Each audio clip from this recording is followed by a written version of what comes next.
Nomination time అవుతుంది బావా. అంతా మనం అనుకున్నట్లే జరగల.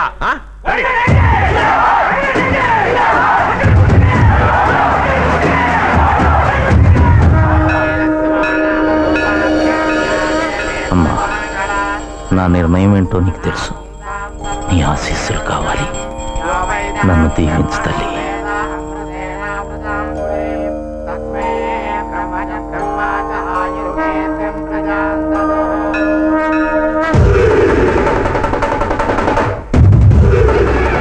నామినేషన్ వేయడానికి ఆయుధాలు అవసరమా?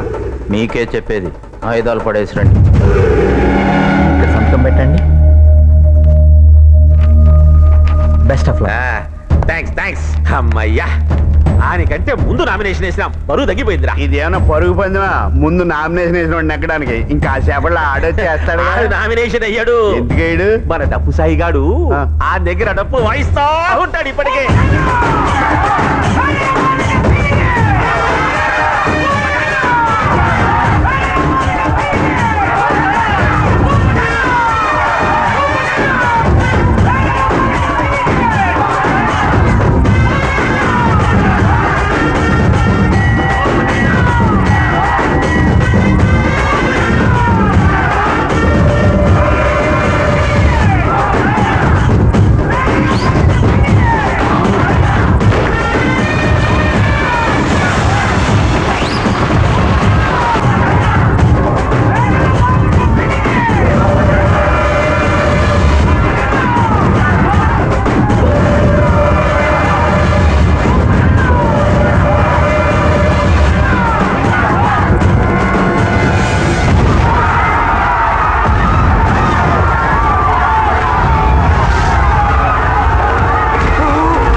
భూపతి గారు బరిలోకి దిగాడా? దిక్కొన్నోడు దిగాడు, ఇంక దోలు తీరద్దు.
కడిగాలంతే.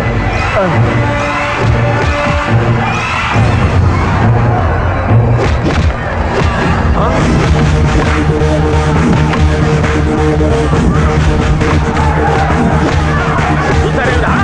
ఏంటి?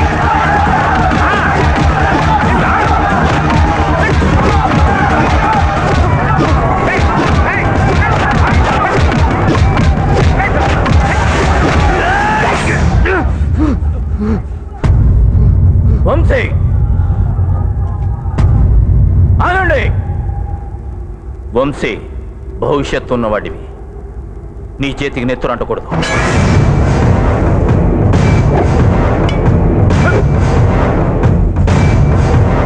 భూపతి నన్ను లోపం కావాలంటే నామినేషన్ విత్డ్రా చేసుకుంటా.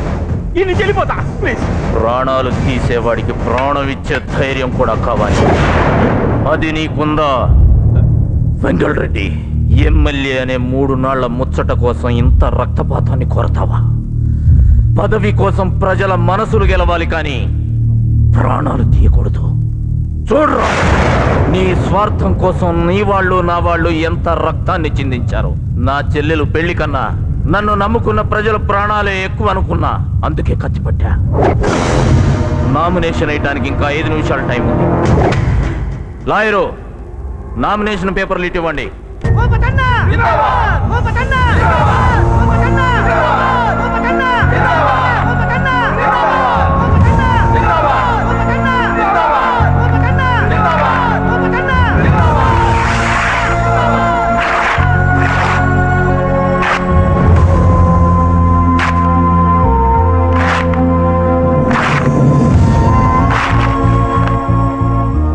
మనం పెట్టే విత్తనం బట్టే పంట పండాలి. ఇకపై ఈ నేల మీద ప్రేమే పండాలి. ఇదే హింసతో చిందే చివరి నెత్తుటి పొట్టు కావాలి. తీసుకో. ఎలక్షన్ లేకుండా నిన్ను ఎమ్మెల్యేని చేస్తున్నా. సీమ చరిత్రలో ఏకగ్రీవంగా ఎమ్మెల్యే అయిన ఘనత నీకే దక్కుతుంది.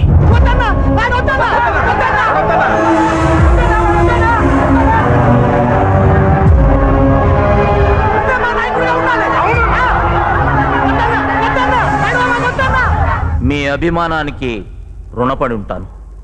అపోజిషన్ ఉంటేనే ఫ్యాక్షనిజం ఉంటుంది. అందరం కలిసి ఉంటే ఫ్యాక్షనిజమే ఉండదు. నా మీద నమ్మకంతో ఈ వెంగళరెడ్డిని ఎమ్మెల్యేని చేయండి.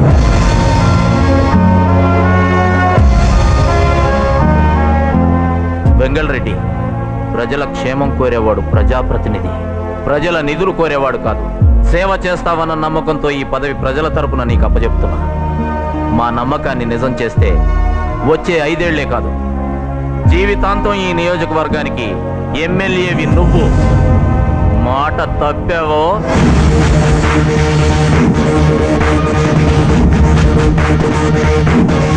అన్నా, భూపతన్నా, మంచి పని చెయ్యి. అప్పుడు ప్రజలే నిన్ను పిలుస్తారు అన్నా అని. అదే నేను కోరుకునేది. అప్పుడు నేను పిలుస్తాను సోదరా అని.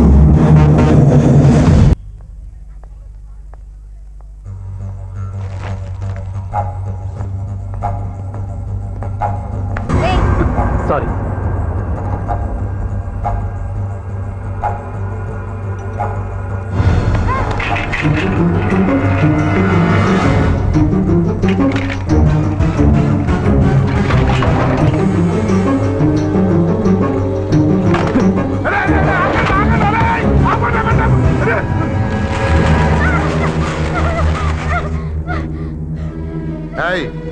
ఈ దేశంలో ఎవడు సంపాదించినా ట్యాక్స్ కట్టాలి, కానీ పైసా సంపాదన లేకుండా 5 సంవత్సరాలు నన్ను లోపలికి తోసాడే మీ నాన్న, ఇప్పుడు కడతాడే మీ నాన్న ట్యాక్స్.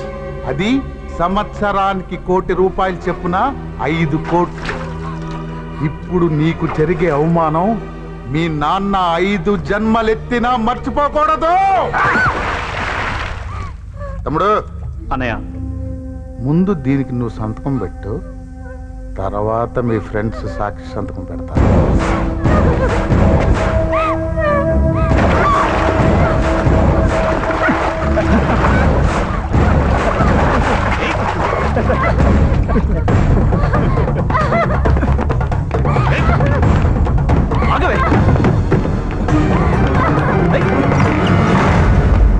డీజీపీకి ఫోన్ చేస్తే నోరు మీద డీజీపీ ఫోన్ చేస్తే ఏం చేస్తాడు? కమిషన్ ఫోన్ చేస్తాడు. కమిషనర్ పోలీసులు ఫోన్ చేస్తాడు. పోలీసులకు మనం కంప్లైంట్ ఇచ్చామని తెలిస్తే వాడు మన శ్వేతను బతకని వర్రా. 20 సంవత్సరాలు క్రిమినల్స్తో బతికిన వాడిని. వాళ్ళ థింకింగ్ నీకు తెలియదు. శ్వేత నిన్ను డాడీ అని పిలవచ్చురా, కానీ ఈ చేతితో ఎత్తుకొని పెంచాను. నువ్వు అప్పాడటానికి సిగ్గుపడ్డావు. నేను ఎంతో కష్టపడి ఈ డబ్బు తీసుకొచ్చాను రా. నాకు శ్వేత తిరిగి రావాలి. వాడు ఎక్కడున్నాడు చెప్పండి డాడీ, నేను వెళ్ళి తీసుకొస్తాను. ఆవేశపడే టైం కాదురా, ఇంకో 10 నిమిషాలు ఫోన్ వస్తుంది.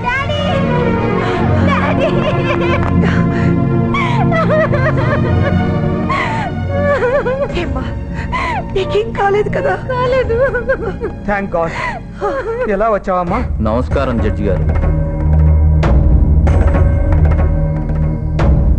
ఎందుకు వచ్చావు? 2 రోజుల తర్వాత వస్తానన్నా. మా ఆట మీద నిలబడేవాడిని. మీ తీర్పు కోసం వచ్చాను. ఈ పద్మనాభం ఒకసారి తీర్పు ఇస్తే ఇక ఎప్పటికీ మారదు. నీలాంటి వాళ్ళు ఏ జన్మలోనూ మారరు. 4 రోజులైంది నువ్వు ఊరు నుంచి వచ్చి. అక్కడ రోజుకి 4గురిని కొట్టుండేవాడివి. సిటీకి వచ్చినా కూడా కొట్టకుండా ఉండలేకపోయావు. రక్తం చూడందే నువ్వు బతకలేవు. నా కొడుకుని నీలాంటి వాడి ఇంటికి ఎలా ఇస్తాను? Get out. ఎవరిని డాడీ గెట్ అవుట్ అంటున్నారు? ఇందాక థ్యాంక్ గాడ్ అని చెప్పారే, ఆ థ్యాంక్స్ గాడ్ కాదు, ఈ అంకుల్ కి చెప్పండి. ఏంటమ్మా నువ్వు చెప్పేది?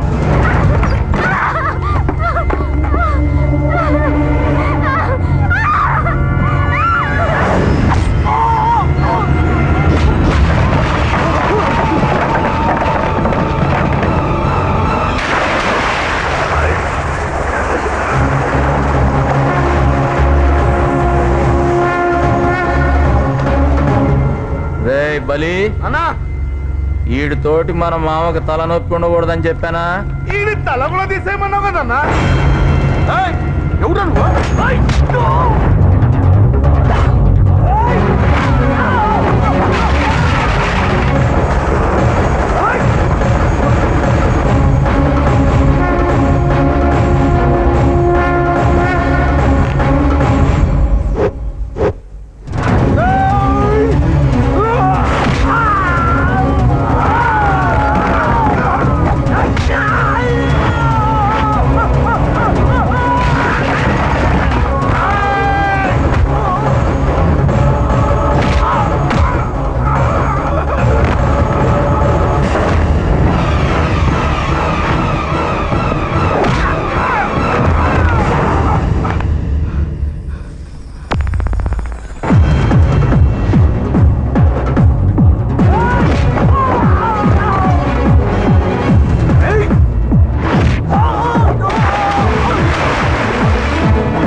ఎవర్రా మీరు?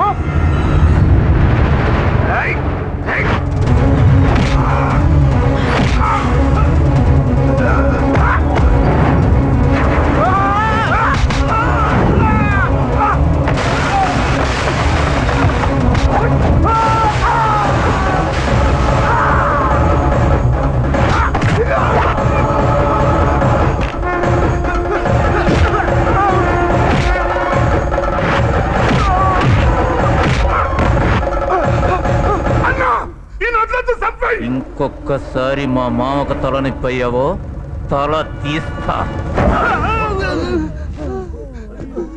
ఎవడ్రా వీడు?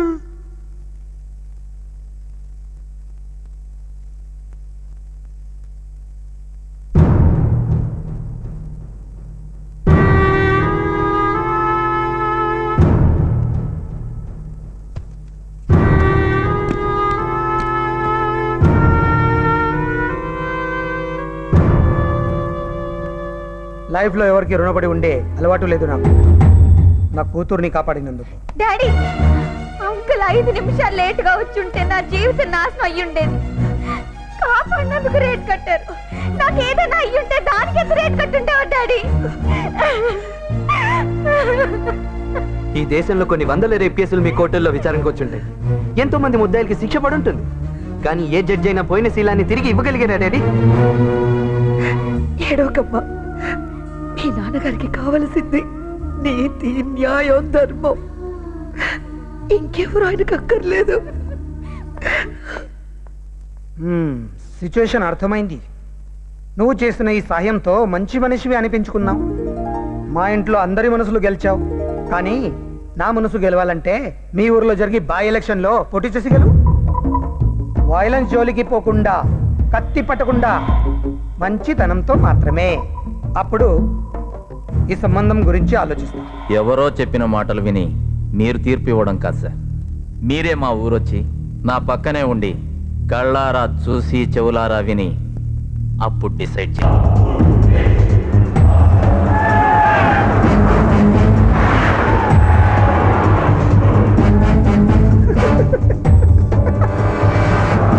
ఏంటి జడ్జి గారు, మా పల్లెటూరును చూస్తుంటే నవ్వొస్తుందా? నిన్ను చూస్తుంటేనే వస్తుంది. నీ ఇంటికి నువ్వు వెళ్ళడానికి 5 సుమలో ముందు, 5 సుమలో వెనక, 100 మంది సెక్యూరిటీ. సెక్యూరిటీ నాకు కాదు జడ్జి గారు, మీకు. కేసులను బట్టి ఎవరెవరికో తీర్పులు ఇచ్చేస్తుంటారు. కొందరికి న్యాయం జరగచ్చు, అన్యాయం జరగచ్చు. ఎప్పుడు ఎవడు ఎలా కక్ష తీర్చుకుంటాడో తెలియదు కదా. ఇప్పుడు మీరు మా గెస్ట్, మీకేం కాకూడదు.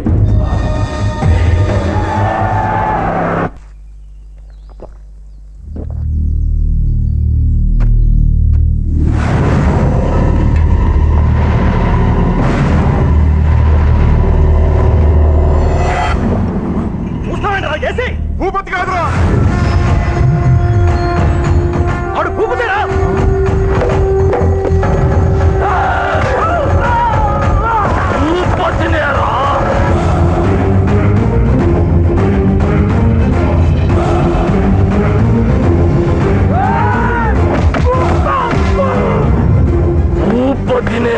వాయం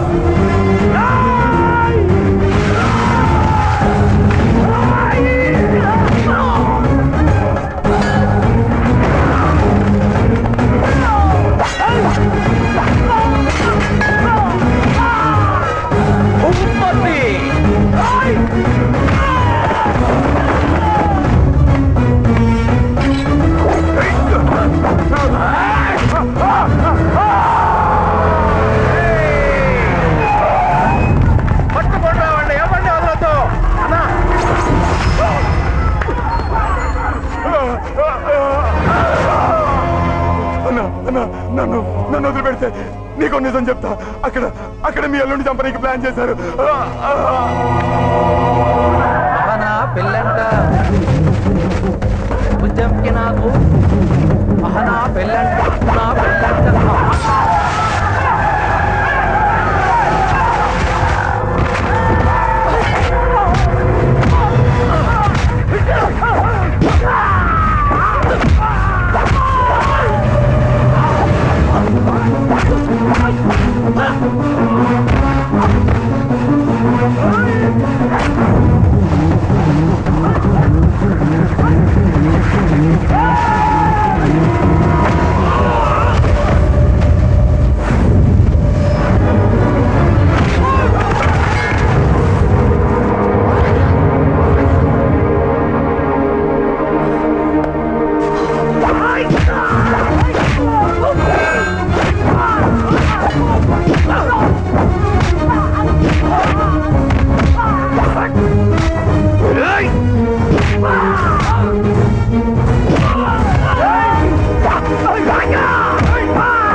రండి హాస్పిటల్కి వెళ్దాం. పర్లేదు, నా మాట విని. చిన్నప్పటి నుంచి బుజ్జమ్మంటే నాకు చాలా ఇష్టం.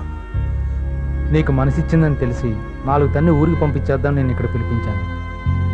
కానీ నువ్వే నా ప్రాణాలు కాపాడా. బుజ్జమ్మకి అన్ని విధాలా నువ్వే కరెక్ట్. బుజ్జమ్మని జాగ్రత్తగా చూసుకో. అన్నా, వీడేనన్నా మన అల్లుడిని చంపబోయింది. వీడే. వీడిని తీసుకెళ్ళి షెడ్లో కట్టేయండి. రేపు తెల్లారేలోగా వెంగళరెడ్డి నా కాళ్ళ మీద పడకపోతే వీడి తల వాడి గుమ్మానికి ఎలాడుతుంది.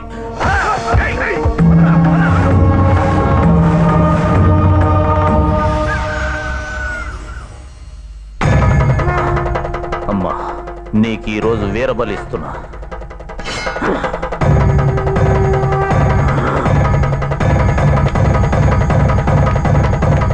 వాడిని లాక్కురండి రా.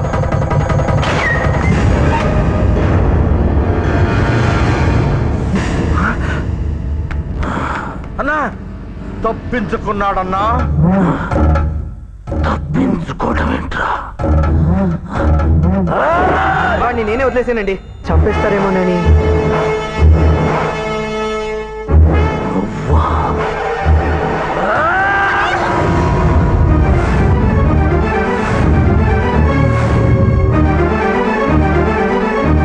తెలుసో తెలియకో ఇంటికి దారి తప్పొచ్చావు. నా చెల్లెలిచ్చిన మాట ప్రకారం 7 రోజులు ఇంట్లో అతిథిగా ఉన్నావు. ఈ రోజుతో ఆ గడువు పూర్తయింది.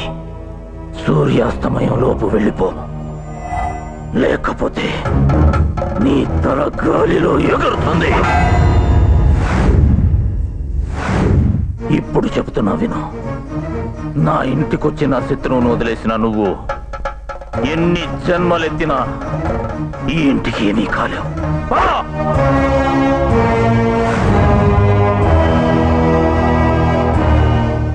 ఒక విషయం, ఈ చుట్టుపక్కల ఉన్న అన్ని గ్రామాలు మీ మాట వినొచ్చు, కానీ ఆ పైన ఉన్నవాడి మాట ప్రపంచం మొత్తం వింటుంది. ఆయనే రాశాడు, నందిని. ఏదైనా మనస్ఫూర్తిగా నమ్మితే అది ఖచ్చితంగా జరిగి తీరుతుంది.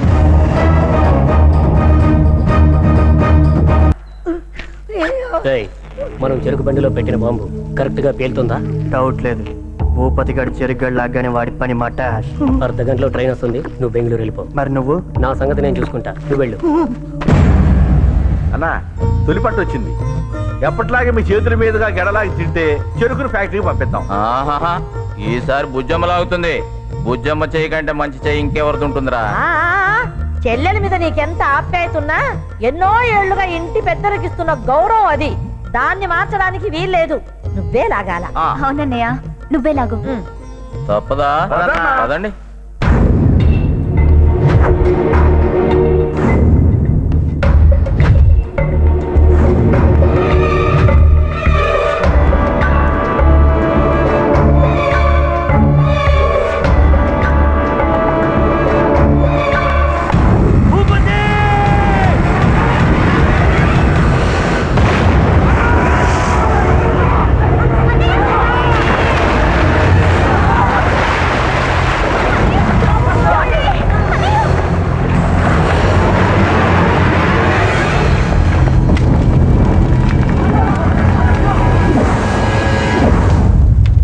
ఎందుకు ఇంత తెగించా? నందిని కోసం కాదు, ప్రజలు కోరే మంచితనం చచ్చిపోకూడదని.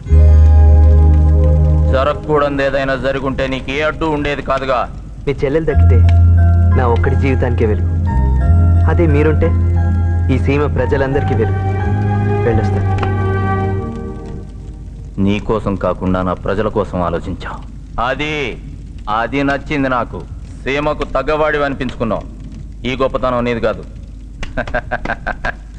నా బుజ్జమ్మది. బుజ్జమ్మా, సరైన వాడిని అనుకున్నావు అమ్మా.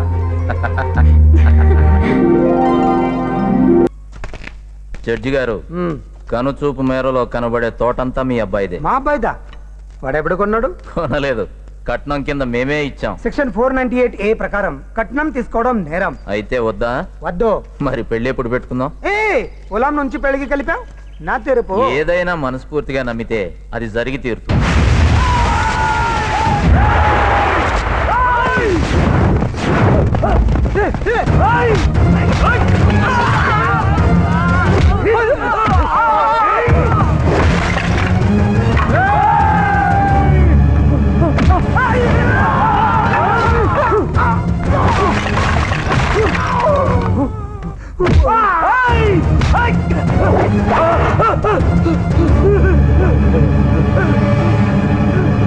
అన్నా అన్నా, ఆ వెంకటరెడ్డి మనుషులు భూపతనాన్ని కొడుతున్నారన్నా.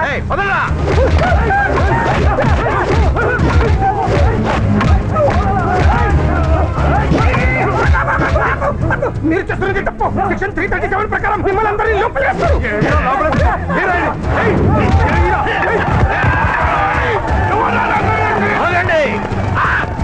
కాగబట్టవేందన్నా నా కొడుకుల్ని కొట్టలే కాదురా, జడ్జి గారికి మాటిచ్చా.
వంశీ,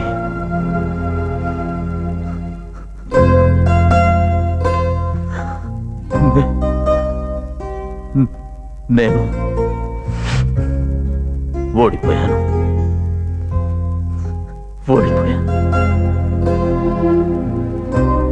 మీ నాన్నకిచ్చిన మాట తప్పాను. నీకు నీ ప్రేమకు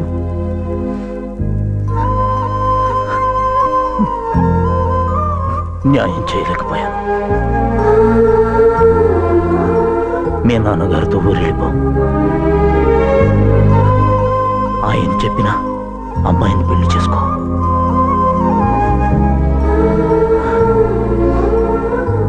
జీవితంలో నీకు ఎప్పుడు ఏ కష్టం వచ్చినా నీ మేలు కోరే మనిషిని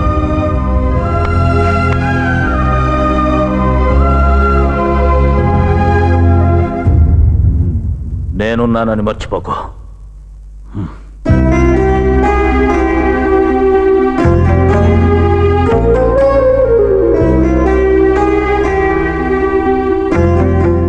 అమ్మా నందిని,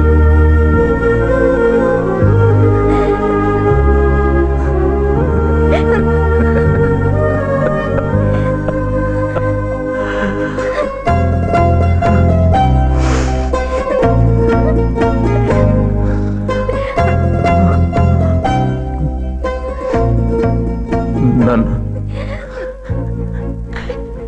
క్షమి. మా ప్రేమ ఓడిపోయినా పర్వాలేదు, ఓడిపోలేదు. నీ చెల్లిగా పుట్టడమే నా అదృష్టం అన్నయ్య.